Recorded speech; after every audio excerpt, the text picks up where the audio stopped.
जब हम उससे अलग हो जाते हैं, काट डाली जाती है डाली और सूख जाती है, बीमार हो जाती है। हालेलुया। इफिसियों की पत्री 6 अध्याय उसका 10, भाई आपने निकाला, कोई और निकाले। इफिसियों 6:10, वैसे मैं पढ़ देता हूँ, मुझे याद है। इफिसियों 6:10 में लिखा है, प्रभु में और उसकी शक्ति के प्रभाव में बलवंत बनो। हालेलुया। ये क्या है? प्रभु में और उसकी शक्ति में। कोई समझाएगा मुझे? प्रभु में और उसकी शक्ति के प्रभाव में बलवंत बनो। प्रभु में और उसकी शक्ति के प्रभाव में बलवंत बनो। हालेलुया। इफिसियों 6 अध्याय उसका 10, प्रभु में और उसकी शक्ति के प्रभाव में क्या बनो? बलवंत बनो। हालेलुया। मरकुस 16 अध्याय 17, 18, 19, जो मुझ पर विश्वास करता है वो मुझसे बड़े काम करेगा। जो मुझ पर विश्वास करता है मुझसे बड़े काम करेगा। वो अन्य भाषाओं को बोलेंगे, विष को पी जाएंगे, सांपों को उठा लेंगे, बीमारों पे हाथ रखेंगे, बीमार चंगे हो जाएंगे। हालेलुया। यूहन्ना उसका 14 अध्याय 14, 15, 16 ऐसा लिखा है कि सत्य का आत्मा जब आएगा तो तुम्हें सारी बातें सुनाएगा और सारी बातें सिखाएगा और वो मेरी बातों में से लेके तुमको बताएगा। हालेलुया। प्रेरितों के काम उसका 2 अध्याय उसका 1 से लेकर के 4 वचन आप जब पढ़ते हैं, चेलों के ऊपर में पवित्र आत्मा उतरा। 120 लोग थे, प्रार्थना कर रहे थे और पवित्र आत्मा उतर गया। हालेलुया। लेकिन यीशु मसीह के चेलों को जब सताया जा रहा था, जब यीशु मसीह को पकड़ लिया गया, क्रूस पर चढ़ा दिया गया, चेले क्या कर रहे थे? चेलों ने एक कमरे में अपने आप को बंद कर लिया और बाहर से और भीतर से ताला लगा दिया और छुपा लिया अपने आप को। चेले बोल रहे थे कि अब यीशु मसीह तो मारे गए, अब हमारी बारी है। ये रोमन सैनिक और हमारी यहूदी जाति के लोग हमें पकड़वाएंगे और हमें मार डालेंगे। हालेलुया। वो भूल गए थे, यीशु मसीह ने बोला था कि मैं संसार में इसीलिए आया हूं कि मारा जाऊं, गाड़ा जाऊं और तीसरे दिन फिर से मैं जी उठूंगा। हालेलुया। लेकिन इन बातों को चेले भूल गए थे। यीशु मसीह के पकड़वाए जाने से चेले आहत थे, उनका विश्वास टूट गया था। लेकिन जब यीशु मसीह जीवित हुआ और उन्हें आकर के दिखाई दिया, हालेलुया, उनको हौसला आ गया। फिर उसके बाद अंतिम समय में प्रेरितों के काम उसके 1 अध्याय को आप पढ़ते हैं, वहां लिखा है 500 लोगों के बीच यीशु मसीह उनको दर्शन देता है और उनसे बातें करते करते बादलों पर उठा लिया जाता है। हालेलुया।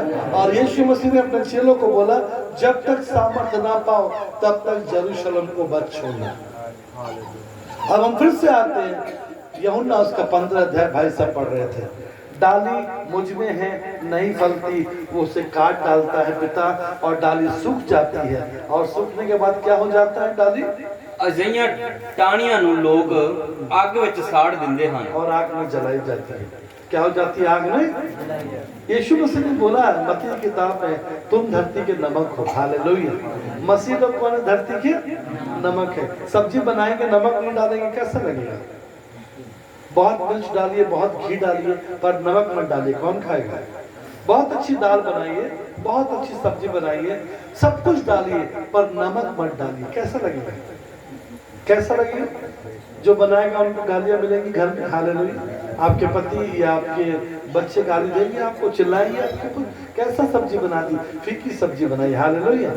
यानी मसीह लोग जो है धरती का स्वाद है। हालेलुया। मसीह लोग धरती का बैलेंस है। हालेलुया।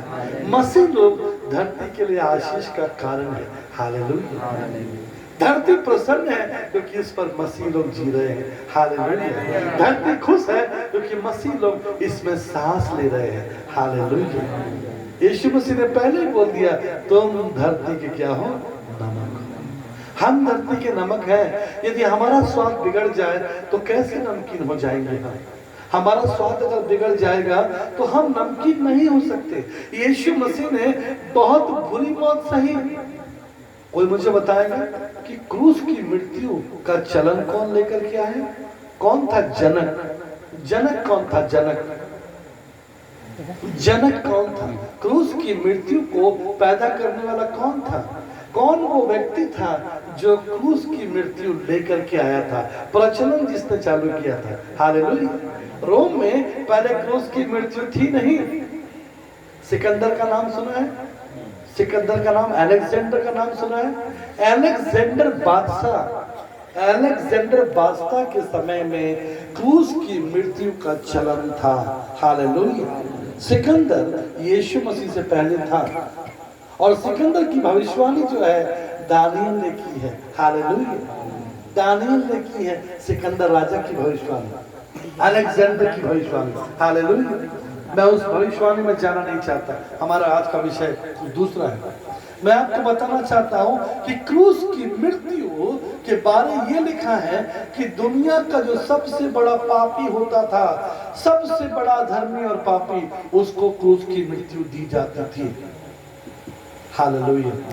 क्या हमारा प्रभु यीशु मसीह दुनिया का सबसे बड़ा पापी व्यक्ति था? क्या दोस्त था यीशु मसीह का अंधों को आंखें देना? क्या दोस्त था यीशु मसीह का मुर्दों को जिलाना? क्या दोस्त था यीशु मसीह को लहू बहने वाली स्त्री को चंगाई देना? क्या दोस्त था यीशु मसीह का कि कोढ़ को शुद्ध कर देना? हालेलुया। ये क्या दोस्त थे? ये दोस्त नहीं थे, लेकिन संसार